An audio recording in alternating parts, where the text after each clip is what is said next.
Assalamualaikum warahmatullahi wabarakatuh. Di sini saya akan mempresentasikan tentang standar regulasi pada helm. Oke, next. Latar belakang. Terdapat data yang cukup mencengangkan terkait dengan kecelakaan lalu lintas yang melibatkan sepeda motor. Data Global Road Safety Partnership or GRSP, lembaga internasional berbasis di Jenewa, menyebutkan 84% kecelakaan di jalan raya melibatkan sepeda motor dan 90% korbannya menderita luka parah di kepala. Sedangkan berdasarkan data statistik yang dikeluarkan oleh Departemen Perhubungan, pada tahun 2008 menyebutkan dari 130.062 kendaraan yang terlibat dalam 56.584 kecelakaan lalu lintas yang terjadi 95.209. Di antaranya adalah sepeda motor, 73% dari total kendaraan yang terlibat. Kecelakaan lalu lintas yang melibatkan sepeda motor dapat mengakibatkan pengendara atau penumpangnya mengalami luka parah atau bahkan sampai meninggal dunia. Hal ini salah satunya disebabkan karena minimnya perlindungan pada pengendara sepeda motor. Bila dibandingkan dengan mobil, sepeda motor tidak memiliki instrumen peredam, sabuk keselamatan, safety belt, dan kantong udara atau airbag guna menahan benturan. Memang sepeda motor memiliki keunggulan, ukuran yang lebih kecil dibandingkan mobil. Hal ini membuat pengendara menjadi mudah untuk melaju dan bergerak di keramaian lalu lintas. Namun hal ini juga yang kemudian dapat membuat mereka mudah terlibat dalam kecelakaan. Dan biasanya pengendara sepeda motor mengalami luka serius. Tingginya angka kecelakaan yang melibatkan sepeda motor ini diiringi juga dengan fakta hasil penelitian di Indonesia, bahwa 1 dari 3 orang yang kecelakaan sepeda motor mengalami cedera di kepala. Dampak lebih lanjut dari cedera di kepala dapat menyebabkan gangguan pada otak, pusat sistem saraf, dan urat saraf tulang belakang bagian atas. Gegar otak biasanya sulit untuk dipulihkan. Tentu saja hal ini dapat mengganggu ketentraman hidup yang bersangkutan dan keluarganya. Guna melindungi pengendara sepeda motor, di Indonesia telah dibuat undang-undang tentang kewajiban memakai helm bagi pengendara sepeda motor. Undang-Undang Nomor 22 Tahun 2009 tentang Lalu Lintas dan Angkutan Jalan Pasal 106 Ayat 8 mensyaratkan bagi semua pengendara sepeda motor dan penumpangnya untuk memakai helm yang memenuhi standar nasional Indonesia. Pengendara dan atau penumpang yang tidak memakai helm dikenakan pidana kurungan paling lama 1 bulan atau denda sebesar Rp250.000. Ketentuan mengenakan helm yang memenuhi standar nasional Indonesia juga berlaku bagi setiap orang yang mengemudikan kendaraan bermotor beroda 4 atau lebih yang tidak dilengkapi dengan rumah-rumah. Pasal 106 ayat 7.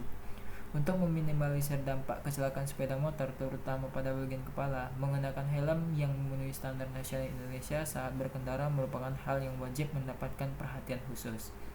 Pengendara sepeda motor yang tidak menggunakan helm atau hanya menggunakan helm plastik atau topi proyek tidak memiliki perlindungan dalam jika kecelakaan akan mempunyai peluang luka otak 3 kali lebih parah dibandingkan mereka yang memakai helm yang memenuhi standar nasional Indonesia. Dasar pemberlakuan standar wajib helm ber-SNI. Peraturan Menteri Perindustrian RI Nomor 40 MIND per 4 2009 tentang perubahan atas Permen Perindustrian Nomor 40 MIND per 6 2008 tentang pemberlakuan standar nasional Indonesia. Helm pengendara kendaraan bermotor roda 2 secara wajib. Peraturan ini mulai berlaku pada tanggal 1 April 2010. Pasal 2 memberlakukan secara wajib SNI atau revisinya terhadap helm pengendara kendaraan bermotor roda 2 SNI 1811 sampai 2007 dengan pos tarif hingga sampai 6.506 1010. Pemberlakuan secara wajib SNI helm pengendara kendaraan bermotor roda 2 sebagaimana dimaksud pada ayat 1 berlaku pula bagi helm yang digunakan pengendara kendaraan bermotor roda 4 atau lebih yang tidak dilengkapi dengan rumah-rumah atau terbuka.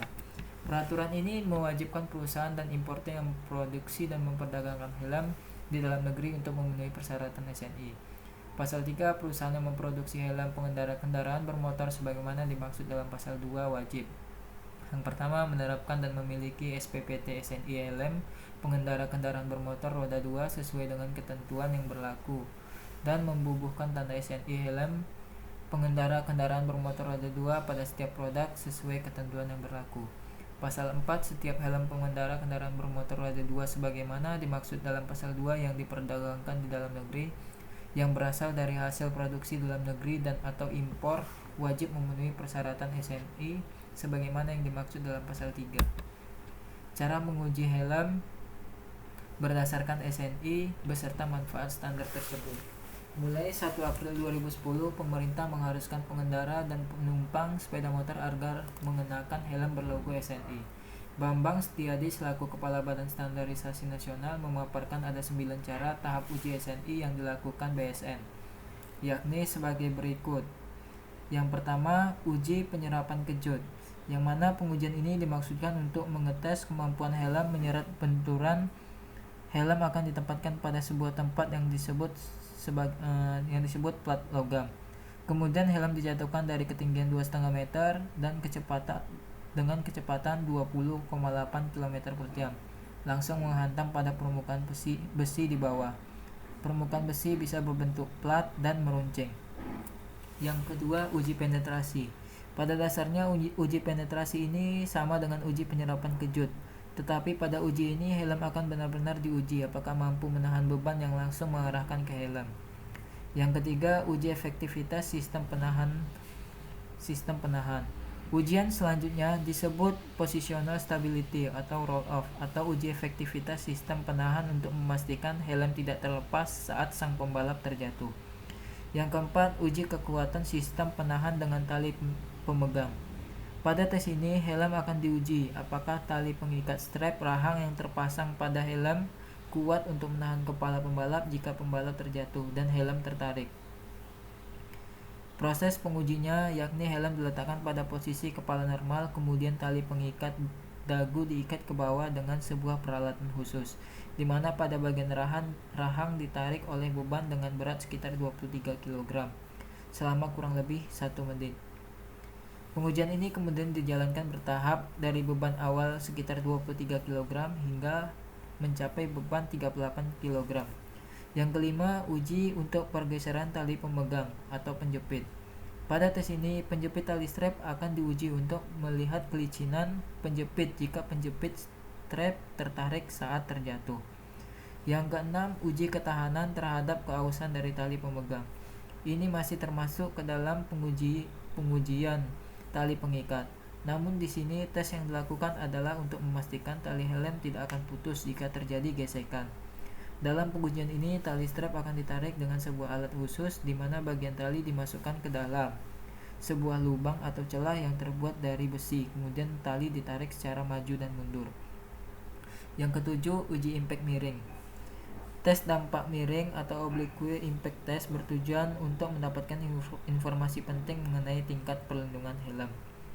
Yang ke-8, uji pelindung dagu. Selanjutnya, untuk tes helm full face yang memiliki dagu, maka dilakukan tes pelindungan dagu.